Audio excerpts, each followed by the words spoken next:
E nosso estudo de hoje está no Evangelho de Lucas, capítulo 17, versículo 20. Interrogado pelos fariseus sobre quando viria o reino de Deus, Jesus lhe respondeu: não vem o reino de Deus com aparências exteriores. Emmanuel comenta na lição 36 do livro Ceifa de Luz, Civilização e Reino de Deus. A Terra de hoje reúne povos de vanguarda na esfera da inteligência.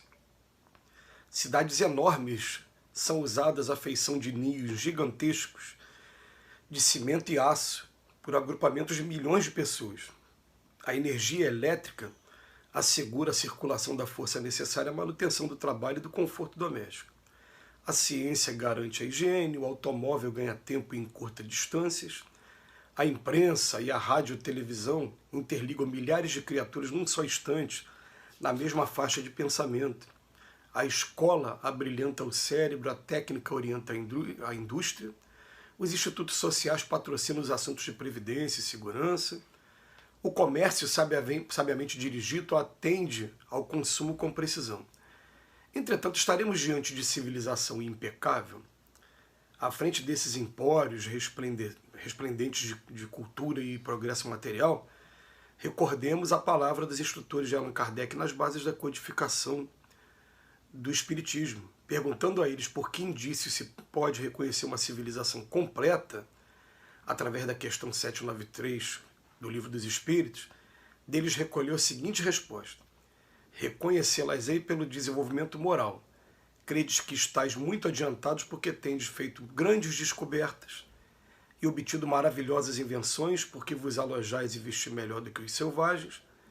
Todavia não tereis verdadeiramente o direito de dizer-vos civilizados, senão quando de vossa sociedade houverdes banido os vícios que a desonram e quando viverdes como irmãos, praticando a caridade cristã.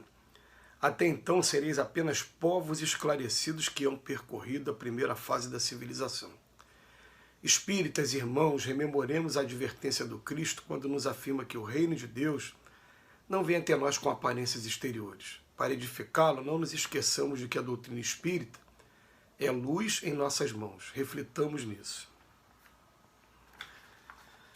Diante de um texto tão esclarecedor, a gente lembra, em primeiro lugar, que a gente está aqui na Terra com o propósito de agarrar a oportunidade em dois pilares que a doutrina espírita traz para a gente. O primeiro é o da reforma íntima. Então a gente faz um projeto de ler o Evangelho todo santo dia para poder estar fazendo uma comparação com nossas atitudes e ver aonde está desafinado para nos propor essa reforma íntima. Um primeiro ponto.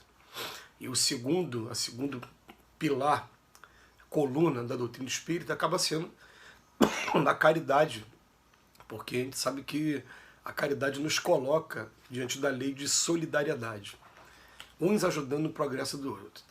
Quando você pega uma pergunta dessa que foi feita para os espíritos, e eles respondem que a gente só vai ter uma sociedade de verdade quando a lei de justiça, amor e caridade for praticada por todos e quando a gente conseguir banir da nossa sociedade os vícios que a desonram, a gente vai encontrar um terceiro elemento. E esse terceiro elemento, né, além da reforma íntima e além da prática da caridade, a gente vai encontrar um elemento que fala assim, né?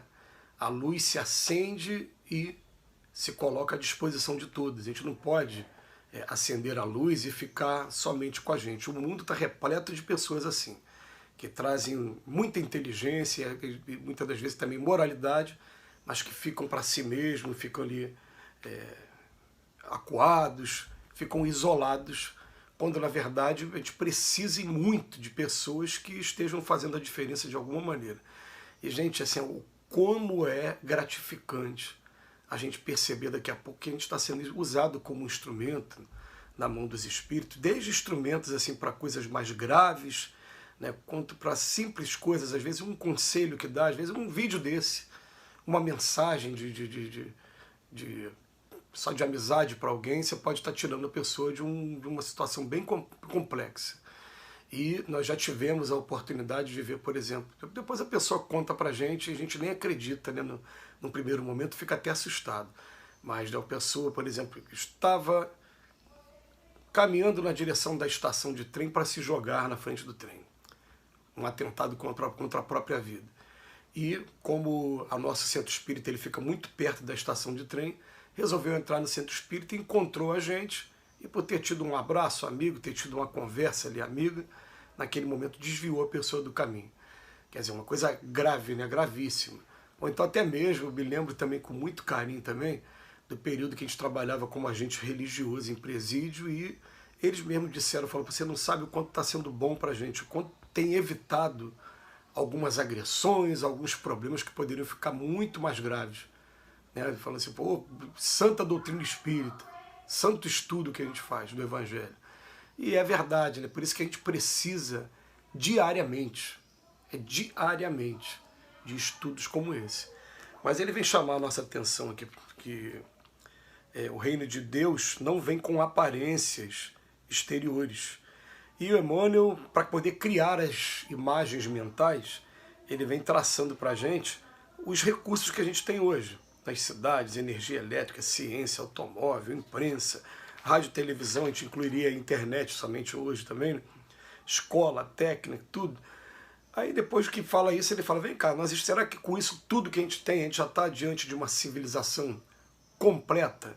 E ele faz referência a essa pergunta, que tem no livro dos Espíritos, na 793, em que os Espíritos ainda chamam a atenção, falam, ó, realmente, vocês se alimentam melhor do que se alimentavam os antepassados. Hoje os estudos de nutrição, né, das calorias que cada alimento tem, da necessidade que a gente tem a cada dia de carboidrato, proteína e vegetais com fibras, né, para poder estar ajudando na digestão. Esses estudos realmente ajudam demais a gente, propõe a gente até uma nova fase da nossa alimentação. E depois ele fala também, vocês vocês vestem melhor do que os selvagens, falando com relação às vestimentas, às roupas que a gente usa hoje.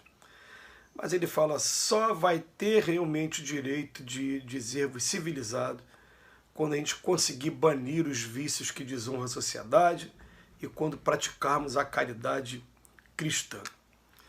E a gente está vendo assim, está tendo uns desafios pela frente. Ontem, de novo, eu tive uma turma de pouco mais de 20 adolescentes, entre 20 e 30, quase chegando a 30 adolescentes, e que são adolescentes que têm assim, uma dificuldade muito grande de aprendizado, de interação, eles ficam meio acuados também, eles não respondem, e às vezes você vai fazer perguntas simples, como eu fiz um dia desse, falei, quem é Jesus? E as pessoas têm inibição de falar, ou então quando fala, demonstram não saber exatamente quem é Jesus, só tem um respeito que é imposto, muitas das vezes pelo medo, né? Mas não tem a noção de quem seja Jesus mesmo. E quando isso acontece, mostra pra gente o quanto de trabalho a gente tem pela frente. Tem muita coisa pela frente. É um processo educativo que ele não para nunca, porque aqui na Terra, a gente sabe que se a gente fosse comparar com uma escola primária, a gente tem alunos do primeiro ano, mas tem aluno do nono ano. Só que os alunos do nono ano acabam também sendo responsáveis pela educação dos alunos que estão chegando no primeiro, no segundo ano. Somos todos professores e alunos aqui nesse mundo. A gente precisa muito da ajuda uns dos outros. Então, temos essa civilização nossa, mas a gente vai começar a pensar assim, é uma gota de água no oceano, mas a minha parte eu vou procurar fazer. E se eu, por acaso, daqui a pouco tiver esse feedback aí, igual eu falei para vocês, né, de você ter a certeza que foi você que foi usado como instrumento naquele momento para estar melhorando, atingir o coração de uma pessoa sequer, uma pessoa que seja, já é o processo já é interessante e já valeu a pena. Enquanto fica só fechado na gente, não está valendo muito a pena, né? Está valendo a pena se for considerar ainda que são alguns degraus ao que a gente vai caminhando. Mas vamos, a partir de agora, trabalhar o conceito com 3 pilares.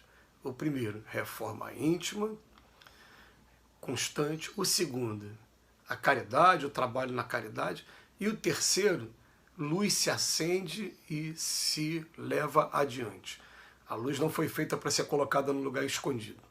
E assim a gente vai trabalhando esses conceitos para buscar realmente o reino de Deus dentro da gente, não com aparências, mas com a força viva da experiência. Jesus nos abençoe hoje e sempre.